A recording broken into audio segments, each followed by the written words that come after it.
அப்புறம் நாங்களும் concern person தானே, எங்களுடைய ரைட்ஸ் எப்படி மத்தவங்களுக்கு நாங்க டூ ஹவர்ஸ் வெயிட் பண்ணுங்க. எனக்கு சப்போர்ட்டா வந்து இவங்க தான். நாங்க சப்போர்ட்டா அட்வொகேட் பண்ணிட்டு நாங்க உள்ள போய் கேட்கும்போது பூத்துல இருக்கிறவங்களுடைய முறையா இது செக் பண்ணாதது இல்ல சார், இப்ப எம்எல்ஏ கணபதி தொகுதி அவரோட கான்ஸ்டிட்யூன்சி இது வந்து இது மட்டும் ஆகல, இது 3வது வாட்டி. இது ஃபர்ஸ்ட்லயே ஃபெயில் ஸ்கூல்ல இருக்கு.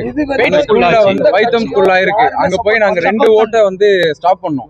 இதே மாதிரி தான் போய் ஸ்டாப் பண்ணோம்.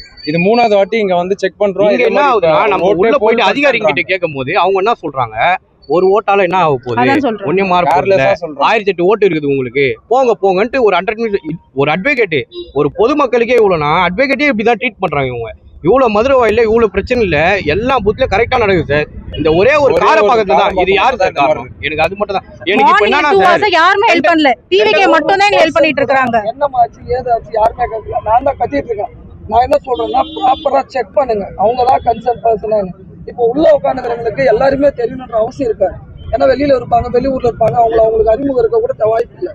அப்படி இருக்கும்போது போட்டோ கரெக்டா இருக்கா, ஆதார் கார்டு கரெக்டா இருக்கா, அவங்க தானா அப்படி செக் பண்ணி போட்டா இந்த தப்பு நெக்ஸ்ட் டைம் நடக்காது இல்ல. அப்ப படிச்ச எங்களையே அப்படி இந்த மாதிரி இருந்தாக்கா அப்ப மத்தவங்களை எப்படி ஏமாத்துவாங்க? அப்ப எப்படி ஓட்டை இன்னொருத்தவங்க போடுற அளவுக்கு எந்த அளவுக்கு நம்ம சிஸ்டம் தப்பா இருக்கு, கரெக்ஷன் இருக்கா இல்லையா? இப்ப என்னுடைய ஆதார் கார்டு வச்சு பயோமெட்ரிக்ஸ் வச்சு போட சொல்லுங்கன்றேன். அந்த பயோமெட்ரிக் ஆக்சஸ் வந்தாக்க யாரும் தப்பா யூஸ் பண்ண முடியாது இல்ல. எப்படி சார் அது எஸ்ஐஆர் ஃபார்ம் வச்சு கிளியர் பண்ணதுக்கு அப்புறமா இந்த மாதிரி ஒரு விஷயம் நடக்குது? அது ஆர்ஓகிட்ட கம்ப்ளைண்ட் பண்ணிருக்கோம் சார்.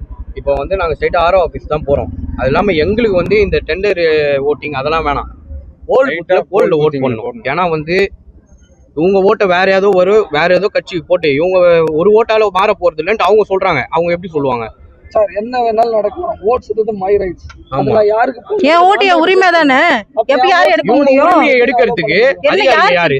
அது ஹெல்ப் பண்ணாலும் யாருமே ஹெல்ப் பண்ணாம உட்கார்ந்துட்டு இருக்காங்கல்ல. எல்லாரும் ஓட்டு போட்டு ஒரு ஓட்டுனால என்ன கேர்லெஸ்ஸான ஒரு பதில் கொடுக்குறாங்க. சரி, அந்த டைம்ல வெளியில வாங்க பாத்துக்கலாம் அப்படின்றது வந்து சொல்யூஷன் கிடையாது இல்லையா? என் ஓட்டை ஒருத்தவங்க போட்டு போறாங்கன்னா அதுக்கான ஆக்ஷன் எடுத்தாதான் நெக்ஸ்ட் ஓட்டு யாரும் அந்த மாதிரி தப்பா போட மாட்டாங்க. இப்போ என்ன மேடம் நீங்க என்ன மேடம் கோரிக்கை? இப்போ இவங்களுக்கு ஓட்டு போட அலோவ் பண்ணணும். அவங்க ஓட்டு அவங்க தான் போடணும். அப்ப போட்டவங்க யாரும் கண்டுபிடிங்க, அது கண்டுபிடிங்க, கேமரா இருக்கு கண்டுபிடிங்கன்னு சொல்றோம்ல. ஸ்டாப் பண்ண சொல்றோம் சார், ஸ்டாப் பண்ண மாட்டாங்க சார். போலிங்க ஸ்டாப் பண்ணுங்க. செக் பண்ணாங்களே, என் நேம் இருக்கு செக் பண்ணாங்கல்ல, அந்த லேடி இருக்காங்க, அவங்கள கூப்பிடுங்க, அவங்கள ரிசைன் பண்ணுங்க. அவங்களே வச்சிட்டு இருக்கீங்க, இன்னும் என் ஓட்டு போயிடுச்சு இல்ல சார். ஒரு ஸ்லிப்பை வச்சு போட்டா வேலைக்காக சார். நான் போய் ராமசாமி நான் ஒரு ஸ்லிப்பை காமிப்பேன், போட்டு சரி போங்கன்னு சொன்னாக்கா அது கவுண்ட் ஆகுமா சார்? அது தவறு சார். உங்களின் அனைத்து விதமான தலைமுடி மற்றும் சரும பிரச்சனைகளுக்கு ultimate solution. We Care hair and skin clinic,